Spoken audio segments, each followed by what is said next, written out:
Hello there, and welcome to another podcast. I'm your host, Carol Swords, and we're talking about writing, promoting your work, and the publishing indie or otherwise environment right now in 2016. And if this is the first time you've listened to the podcast, basically what I'm doing is I'm sharing my experiences as a fairly recent addition to the indie publishing scene. I have two books. One I released in 2013, one I released at the very end of 2015. Markedly different kind of attitudes and efforts were made to promote them. And I'm just going to give you my experience of using various media and promotional tools and giving you my insights based on what I did and how I found them. So without any further ado, today we are looking at Twitter. Now, most people are going to say, at least a lot of the people that I've read, a lot of the people involved with any kind of marketing effort, whether it's books or otherwise, any sort of creative endeavor, or business for that matter, commercial entity, is going to talk about Twitter and the importance of being on it. Now, I think maybe 6 or 8% of the world is on Twitter, or there's enough accounts for that many people. A lot of them are, there'll be a certain amount that aren't very active. There's a lot of people who are very, very active.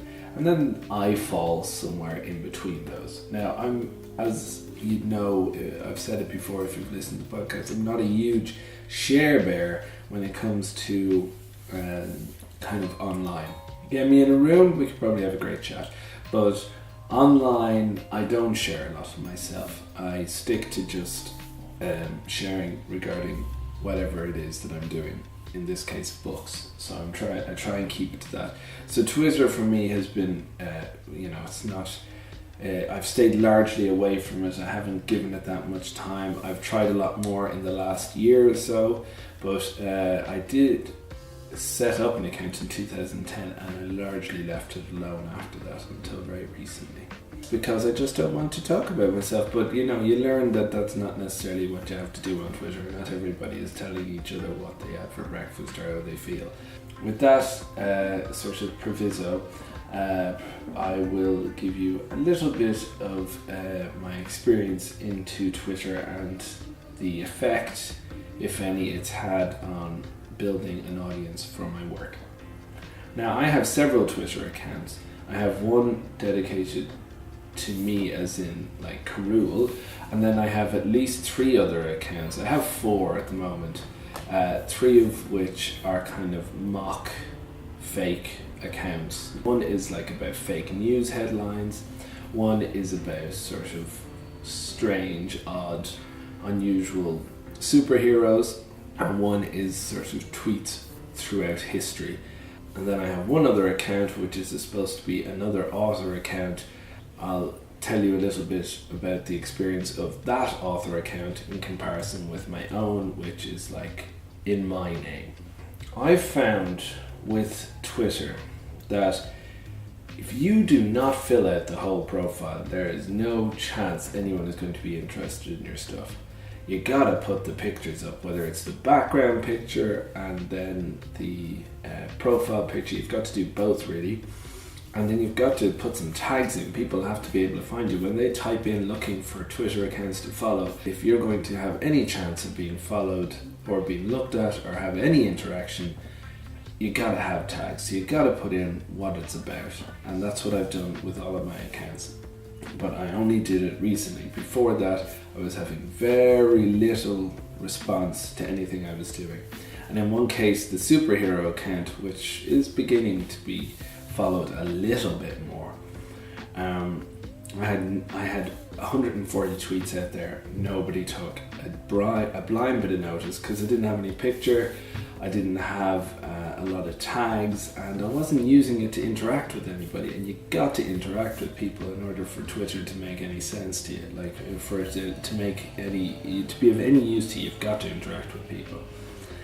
And you can do that without sharing a lot of yourself. I mean, you can go look at a Twitter account, look at a particular tweet, retweet it, add a little bit to it, like something funny, something humorous, something like insightful, and then that gets added to your own account. And that becomes a part of your own Twitter account. And maybe if you don't want to be sharing a lot about yourselves, that's one way of getting people to look at your stuff, because you're using stuff that other people have already created, adding a little bit to it, or just simply favoriting it, saying you like it. It all builds up to an understanding of who you are and makes you interesting for other people to follow and look in on. If you're constantly just spamming, if you're constantly just following people and requesting them to follow you back, and then just adding tons of links to your page, it's not going to get you very far. Yes, people might follow you if you ask them to follow you after you've followed them, but ultimately that account is not very, it doesn't really add anything to the world. There's no sense of like, oh well, I really must follow that, because once it's really just for the purposes of getting a follower that you would in turn follow it, because there's nothing on it. So don't do that. It's no good. If you are going to start looking and interacting with people, you've got to have some tweets. I mean, 3 tweets isn't going to be enough to get you really started, because nobody can really get a handle on you if you've only got a handful of tweets. So you've got to get like 10 or 20 tweets. Maybe some of them are yours, ones that you've created. Some of them are other people's that you've retweeted, but you've got to have something there for people to be interested in following you. So yes, we've talked about filling the whole thing out, tags and photos.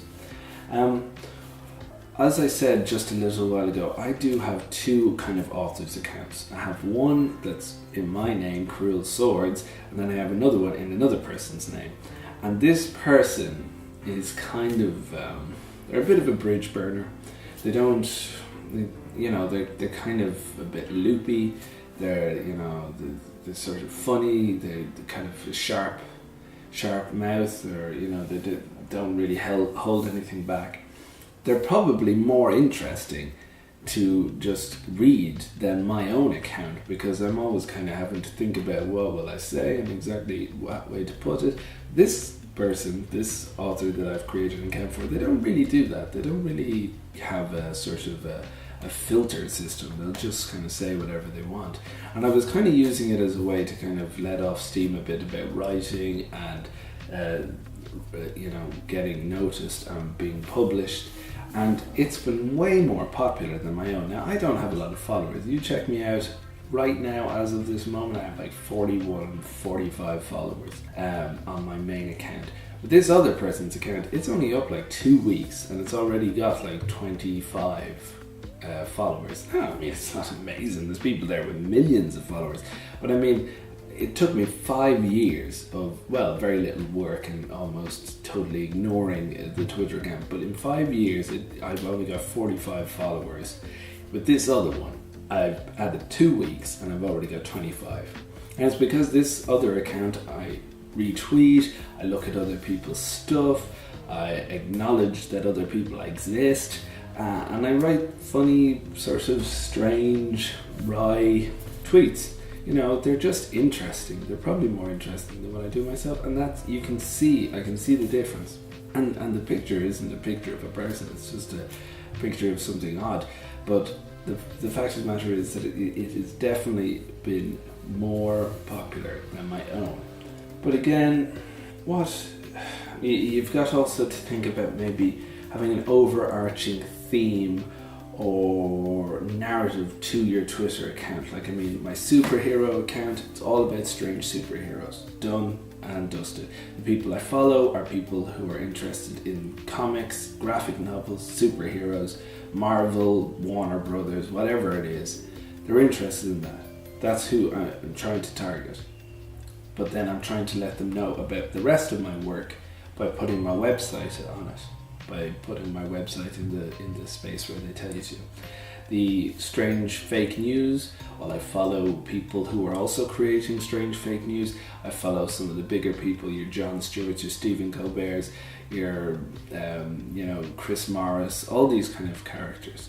You got to be following the people that people know, who are kind of in that sort of same field as you, and you've also got to be following the lesser known of those people.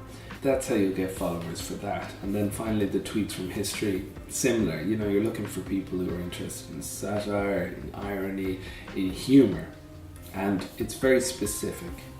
And I think part of the problem with my original sort of website or Twitter account for Carrul was that I was kind of trying to do a few things, and then I was trying not to talk about myself, and it kind of just ended up being a bit of a mixed bag that I largely just left alone. So really, if you're going to be on Twitter, you got to dedicate some time to it. I think there's a place for it, particularly if you're not hugely into like blogging. You know, an author likes writing, but you mightn't want to write a blog. Twitter is very easy, 140 characters. Just post links to things, just retweet other people's stuff, you know, put your tags in, send links of your, put in links of your own stuff, put in links of other people's stuff, create value by letting people know what's on the internet and what's happening in the world through your perspective, and then you might get some followers, but it's probably going to take a long time. Anyway, there's lots of books out there about it, a lot more information than I can give you at this stage, but that's just, as an author, my first impressions, or like my renewed, most recent account or experience of Twitter. If this was helpful to you, please follow links to the rest of my stuff. If it was really useful and you enjoyed the other podcasts, consider making a donation through PayPal, Gumroad or Patreon. If you have any thoughts on things we can do, talk about in the future, please let me know in the comment section below. And if you are interested in maybe maybe doing a sort of an interview piece together, if you're interested in working together on a project of yours, an audio project, then you can also get in touch as well. Anyway, have yourselves a very pleasant day. Take care of yourself and each other. This has been Carrul Swords. Goodbye.